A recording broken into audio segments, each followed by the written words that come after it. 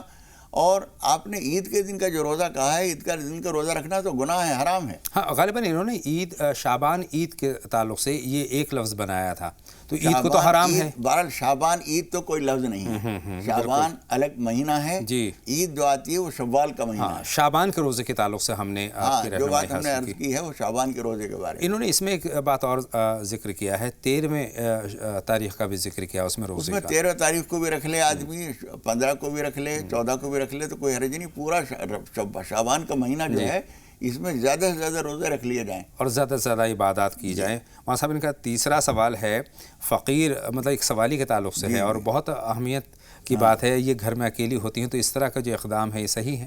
دیکھو آپ گھر میں جب اکیلی ہیں تو ہرگز کسی غیر محرم کو گھر میں نہ بلائیے، چاہے وہ فقیر ہو، جوان ہو، بوڑھا ہو، کسی کو بھی نہ بلائیے. کھانا باہر دینا بری بات نہیں ہے. ہاں اگر آپ کے گھر میں کچھ اور لوگ بھی موجود ہیں اس وقت آپ آرام سے بٹھا کے کھلا دیں تو کوئی حرج نہیں ہے، لیکن آپ جب گھر میں اکیلی ہوں تو ہرگز کسی کو نہ بلائیے، جو کچھ ہے باہر دے دیجیے۔ چونکہ آج کے دور میں ہم دیکھتے ہیں کہ اس بہانے لوگ گھر میں داخل ہو جایا کرتے ہیں، اور گھر میں داخل ہو جانے کے بعد لوٹ پاٹ اس طرح کی خبریں عام طور پر آتی ہیں، تو احتیاط کے طور پر اگر کر رہی ہیں بہن تو بہتر ہے، اور اگر گھر میں دوسرے افراد موجود ہیں تو پوری عزت کے ساتھ ان کو کھانا کھلائیں۔ غفران صاحب ہماری فون لائن پر ہیں، ان سے ہم بات کریں گے۔ فرمائیں غفران صاحب، کیا سوال ہے آپ کا؟ ہمیں خواب کے بارے میں پوچھنا تھا مولانا صاحب سے۔ السلام علیکم۔ بالکل، وعلیکم السلام، فرمائیں کیا خواب ہے؟ ہمارا خواب تھا کہ مغرب کے ٹائم ہم اذان دیا اور اذان دینے کے بعد ہم نماز کے لیے جگہ ڈھونڈ رہے ہیں، یہی ہم نے خواب میں دیکھا، اس کا کیا تعبیر ہوگی؟ بہت شکریہ مولانا صاحب سے، ضرور تعبیر ہم۔ اذان آپ نے کہی ہے تو بہت اچھی بات ہے، جگہ آپ ڈھونڈ رہے ہیں، اس کا مطلب یہ ہے کہ مسجد میں جب آپ پہنچے ہیں اور آپ اذان دینے کے لیے جا رہے ہیں تو اپنی جگہ پر پہنچ جانے کے بعد آدمی اپنی جگہ پر کوئی کپڑا وغیرہ رکھ دے تو کوئی حرج نہیں ہے، پھر بعد میں ڈھونڈنا نہیں پڑے گا اس کو جگہ، لیکن اذان دینا بہت اچھی بات ہے، اور مسجد میں پہلے سے پہنچ جانا یہ بھی اچھی علامت ہے، یعنی خواب مبارک ہے، مبارک خواب۔ بہت شکریہ۔ حسینہ صاحبہ، آپ فرمائیں آپ کا کیا سوال ہے؟ السلام علیکم۔ وعلیکم السلام، فرمائیں۔ جی میرا سوال یہ ہے کہ یہ جو شعبان کا مہینہ ہے تو اس میں 15 تاریخ کو روزہ رکھنا ہے، لیکن میں نے کل 14 کو ہی رکھا تھا روزہ، کیا میں نے صحیح کیا ہے؟ یہ ایک سوال تو یہ ہے۔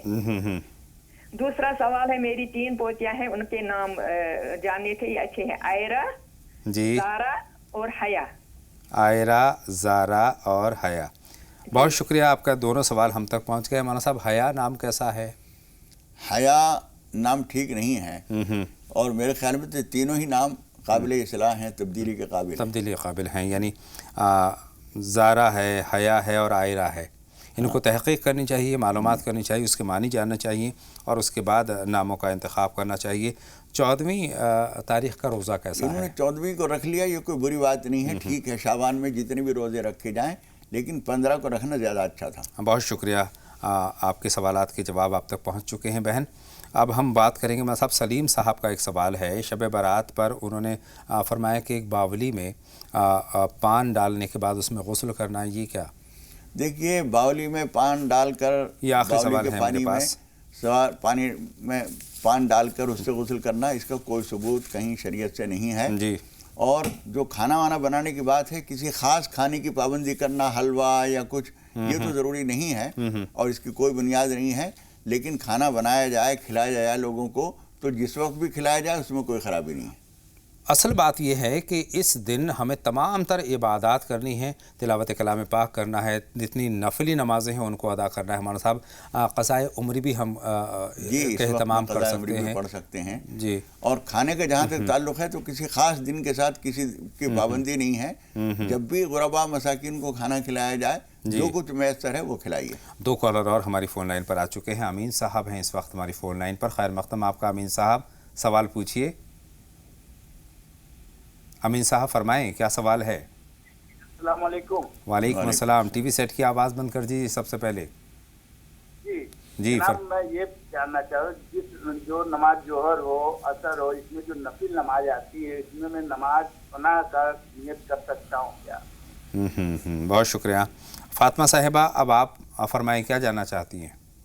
السلام علیکم۔ وعلیکم السلام، خیر مقدم آپ کا۔ ہمارا سوال یہ ہے کہ ہم نے کسی کو قرض دیا تھا، تو پورا سوال سنیے ہمارا جی، مہربانی ہوگی ذرا۔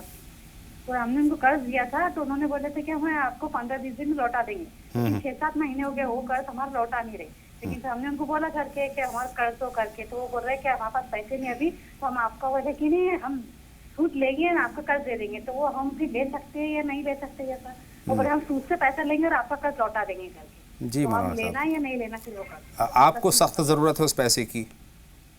ہم کو ضرورت ہے اس پیسے کی۔ بہت شکریہ۔ ہمارے پاس پیسے لیکن ان کی ضرورت کے حساب سے وہ بہت مجبور بتا رہے تھے، پریشانی بہت بتا رہے تھے، ہم نے ہمارے پاس ہونے ہم کو ضرورت تھی لیکن تب ہم نے ان کو دے دیے۔ اور وہ شخص ایماندار ہیں، وہ اگر رک بھی جائیں تو کچھ دنوں کے بعد آپ کے پیسے ادا کر سکتے ہیں؟ ایسا بتا نہیں رہے کہ سب ان کو بول رہے کہ وہ ایسے لوگ ہیں کر کے، اب ہم نے ایسا لگا تھا دے دیں گے کر کے، بہت مجبور تھے وہ لوگ، فرسٹ ٹائم دیا ہم نے، کبھی سے پہلے دیے نہیں کبھی۔ جی مولانا صاحب، دیکھیے ان کا یہ کہنا کہ میں سود پہ قرض لوں گا پھر آپ کو دوں گا، یہ آپ کے اوپر دباؤ ڈالنے کی ایک کوشش ہے۔ آپ ان سے کہیے کہ ہم آپ سے یہ نہیں کہتے کہ سود پہ لیجئے، کہاں سے لیجئے، ہمارا پیسہ آپ لوٹائیے۔ جی، آپ یہ نہ کیجئے کہ ہاں کہیں سے بھی دو، آپ یہ کہیے ہم نہیں کہتے کہ سود پہ پیسہ لے کر ہمیں قرض ادا کرو، یہ آپ جانیں، لیکن ہمیں پیسہ چاہیے، ہم سود کی اجازت نہیں دیں گے لیکن پیسہ بھی ہم نہیں چھوڑ سکتے. یعنی ایک نفسیاتی دباؤ ڈالنے کی ایک نفسیاتی دباؤ ہے کہ میرے پاس پیسہ نہیں ہے، میں سود پہ لے کے دوں گا، بتاؤ دوں؟ تو کہ مومن ہے وہ کہے گا نہیں سود پہ نہ لو. آپ کہیے کہ ہم نہیں کہتے سود پہ لو یا کیسے لو، ہم یہ کہتے ہیں کہ ہمارا پیسہ لوٹاؤ. صحیح بات ہے. ہمارا صاحب امین صاحب کا جو نفلی اس کے تعلق سے سوال تھا. جی دیکھیے، کوئی سے بھی نفل نمازیں جو ہیں چونکہ وہ واجب نہیں ہیں، ضروری نہیں ہیں، ان کو آپ نماز پناہ یا نماز حاجت یا نماز شکر کے طور پر اس کی نیت کر سکتے ہیں، اس میں کوئی حرج نہیں. ایک کال اور ہمارے ساتھ جڑ رہی ہے نسیم صاحبہ. خیر مقدم آپ کا نسیم صاحبہ، سوال پوچھیے. بیمار بھی بہت رہتے ہیں، ہر وقت دوا دیکھو چلتی رہے. جی مولانا صاحب، بیماری کس طرح سے بیماری سے نجات حاصل کی جائے؟ دیکھیے، ایک تو کھانے پینے کی احتیاط کی ہے، مناسب مقدار جو آسانی سے ہضم ہو سکے وہ کھائیے، کم کھائیے، اور اس کے ساتھ ساتھ تھوڑا سا جسمانی محنت کا کام ضرور کرتے رہیے، اور اسی کے ساتھ ساتھ نماز حاجت پڑھیے، کچھ صدقہ کیجیے، اللہ تعالیٰ شفا عطا فرمائے گا. بہت شکریہ. امید ہے بہن کو اپنے سوال کا جواب پہنچ چکا ہے. ایک کالر اور ہمارے ساتھ جڑ رہے ہیں، ان کا سوال ہم شامل کرتے ہیں. خیر مقدم آپ کا. حبیب صاحب. جی السلام علیکم. وعلیکم السلام، فرمائیں. ہم یہ جاننا چاہتے ہیں کہ چہرہ رکھنا کیسا ہے؟ اگر چہرہ رکھنا فرض ہے یا سنت ہے؟ اگر یہ فرض ہے. چہرہ یعنی خط کی بات کر رہے ہیں آپ؟ چہرہ یعنی داڑھی کی بات کر رہے. جی جی، کیسا ہے مولانا صاحب؟ تفصیل سے بتا دیں بھائی. جی، داڑھی رکھنا حضور اکرم صلی اللہ علیہ وسلم کی سنت ہے، لیکن یہ ایسی سنت ہے کہ جس کو حضور اکرم صلی اللہ علیہ وسلم نے امرنی ربی کہہ کر بیان کیا ہے. یعنی میرے رب نے مجھے حکم دیا ہے. ایران کے کچھ لوگ آئے تھے اس وقت میں، اور ان کی داڑیاں مڈی ہوئی تھیں اور مونچھیں بڑی بڑی تھیں. یہ عرب کے پورے طریقے کے بالکل خلاف تھا. وہاں دیندار بے دین کوئی بھی آدمی اس حلیے میں نہیں ہوتا تھا. تو حضور اکرم صلی اللہ علیہ وسلم نے ان کے چہرے کو دیکھ کے کہا کہ یہ تمہارا حلیہ کیا بنا ہوا ہے؟ داڑیاں منڈی ہوئی ہیں اور مونچھیں بڑی بڑی ہیں. انہوں نے کہا ہا قضا امرنا ربنا، ہمارے رب نے ہمیں ایسے ہی حکم دے رکھا ہے. تو حضور اکرم صلی اللہ علیہ وسلم نے فرمایا تھا لیکن میرے رب نے تو مجھے یہ حکم دیا ہے کہ مونچھیں چھوٹی رکھوں اور داڑھی بڑی رکھوں. تو اس کا مطلب یہ ہوا کہ اللہ کا حکم ہے. حضور اکرم صلی اللہ علیہ وسلم فرما رہے ہیں کہ میرے رب نے یہ حکم دیا ہے، اور تمام انبیاء کرام کی سنت ہے اس لیے. اور اس کا منڈانا جو ہے وہ سخت حرام ہے. اس کو سنت مطلب رکھنے کے بعد اس کو منڈانا غلط ہے، مناسب نہیں. نہیں، منڈانا ہی نہیں چاہیے رکھنے کے بعد یا بغیر رکھے. اسے لفظ سنت سے ایک دھوکہ ہوتا ہے لوگوں کو. سنت کے لفظی معنی، لغوی معنی جو ہیں وہ ہے طریقہ، یعنی یہ طریقہ ہے، سنت رسول ہے، طریقہ رسول ہے. لیکن اس کا رکھنے کے لیے حضور فرماتے ہیں مجھے رب نے حکم دیا ہے، تو حکم تو لازم ہوتا ہے. بے شک بے شک. بہت بہت شکریہ مولانا صاحب میری اور تمام ناظرین کے رہنمائی فرمانے کے لیے. ناظرین، یہاں پر ایک لیں گے چھوٹا سا بریک، اور بریک کے اس پار ہم بات کریں گے صحت کی، اور صحت کے تعلق سے ہماری رہنمائی فرمانے کے لیے ہمارے ساتھ ہمارے اسٹوڈیو میں موجود ہوں گے عالمی شہرت یافتہ ڈاکٹر اسلم خان صاحب. تو ایک چھوٹا سا بریک، جلد حاضر ہوتے ہیں.